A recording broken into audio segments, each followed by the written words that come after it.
Hello, everyone. This is the first master class for Pathfinders. And this is a simple one. This is for those who have cochlear implants or who will receive a cochlear implant. Can also be for the caregivers who want more information. So I will start with the simplest thing. You know, our hair has a lot of oils and dust and who knows what else. So at least once a week, it's a good idea to take your processor and take a soft cloth and wipe off your processor of all the oils and get it nice and clean. Oops. My coil came off, but that's okay. All right. I'm going to put the coil back on. Okay. The next thing that's important for you to remember is that after a while, this coil is going to break. Now, hopefully it doesn't in the life of your processor, but for some of us, it does. It dries up, the external part dries up, and then it breaks. And then we can hear some crackling sounds and weird sounds. So that is that the coil is broken. And that has a simple solution. Take your box. Mine is already open. You go to your little extra coil and you change it because it's very irritating to hear those crackling sounds. So also, you might want to check the connection. You know, it might be loose or you bumped it or something, so you want to take it off and put it back on. But check the cable, make sure there's no breakage in the wire, and make sure that the coil itself is connecting well to your magnet on your head. Because if that's loose, it can also create crackling sounds. Now, you'll see that on my processor, I have a little, what's called a huggy, because a lot of people hug me, and sometimes I have to bend over. My processor tends to fall off. I have a very small ear, so it just goes blick. So I do use a little huggy, and you should have one in your package. I don't know, but usually, you know, you'll have some huggies there. If not, you can ask your audiologist to order you some if you were having that issue of your processor falling off. And again, a lot of people tend to hug me for a variety of reasons. So I do need a huggy there so that my processor doesn't go flying. The person then gets embarrassed because they knocked off my thing that's on the floor. So I just say, don't worry about it. And if it hits the floor, it's okay. These are pretty sturdy. They've made them that way. So the other thing you need to check now for the N8, these are very different. But you will also have the protectors for the microphones. You have microphones on top of your processor, and right there, those little black dots are the microphones. And this, I'm going to flip this off.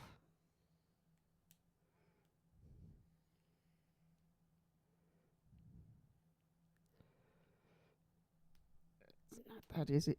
There it is. So this is a microphone cover, this right here. I just took it off from the top.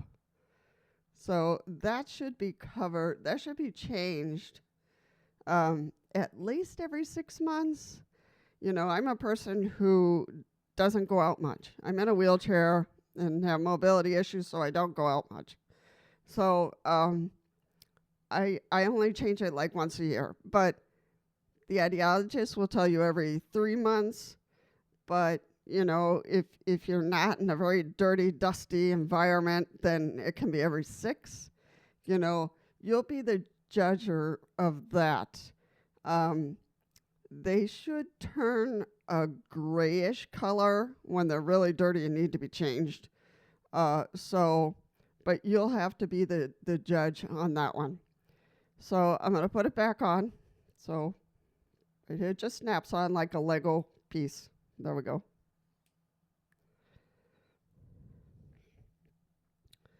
And then you can put the coil back on. You know, sometimes in nursing homes and hospitals or even the caregiver, they might have to put this on and they have no clue how to do it.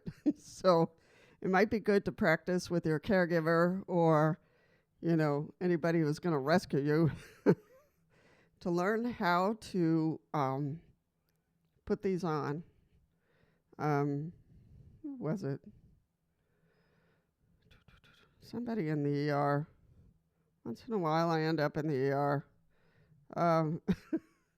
But the nurses, I think, have learned how to put that back on for me. And I'm all tied up with wires and tubes. So that is how to, you know, basic care of the processor. Now, you also have the battery. So for caregivers who don't know, this is the battery down here. And just with a little twist, you can take it off.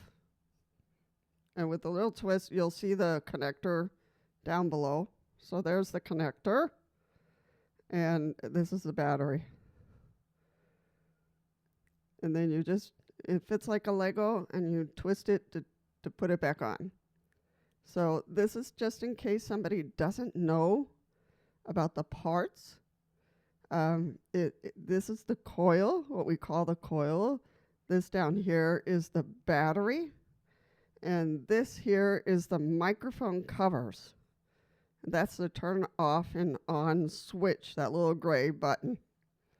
So it's good for caregivers to know the parts so they can tell, you know, and how to put it back on for you.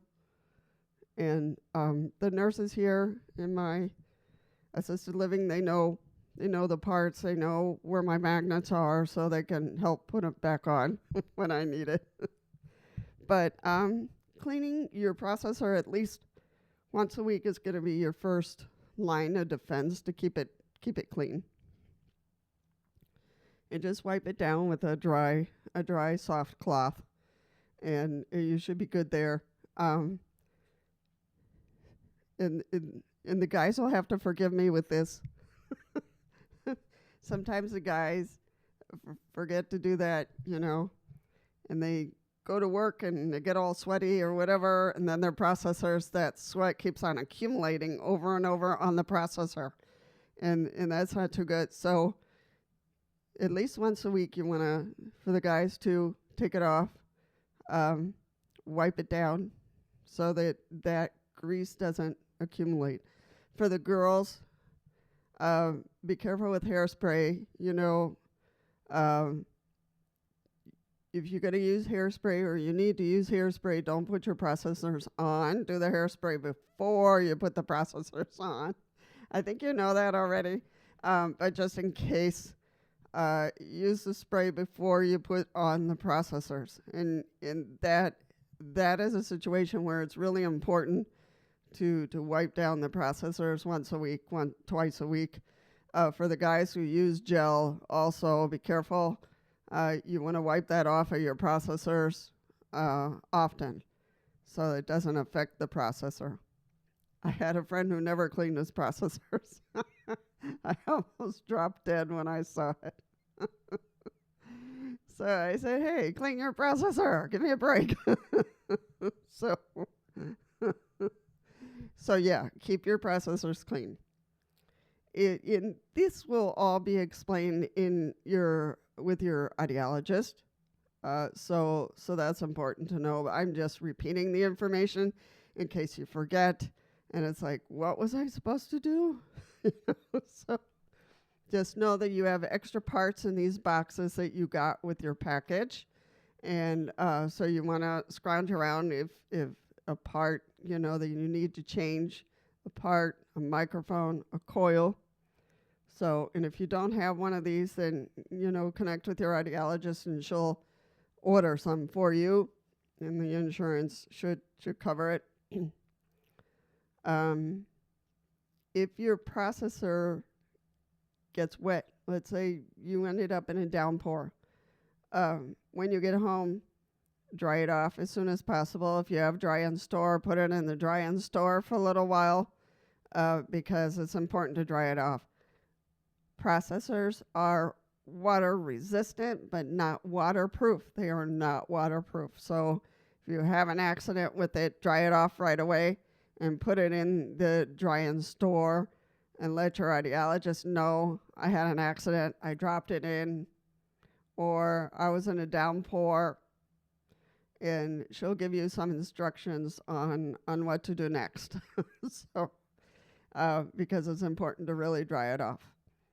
I can't think of any other part of the processor that you would need to care for. It's really simple. It's really durable. It's strong, but you do want to do some TLC, once a week of wiping it off. All right, folks, that is it for the first master class. If you have any questions about your batteries, we're going to do another master class on batteries. And so that will have a lot of information in terms of timelines and stuff like that. So we will get back to you on that class, and to make sure that you understand your batteries and where to get them, how to get them. What batteries to use is up to you.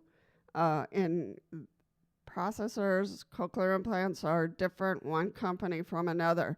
So that is important to remember, that Medel and Advanced Bionics are different than what I just showed you is a Cochlear Americas. So their CIs from other companies are different. So they will have to jump on here and give some tips on how to care for their processors, although it's basically the same. Their design is very similar. It's just the batteries that are going to change, and maybe the microphone. So I want to invite those who use Medel and those who use Advanced Bionics to come on and type in what is helpful for them. All right. Any questions? Post it down below. Be kind to yourself. Be kind to others. And I'll see you in the next one.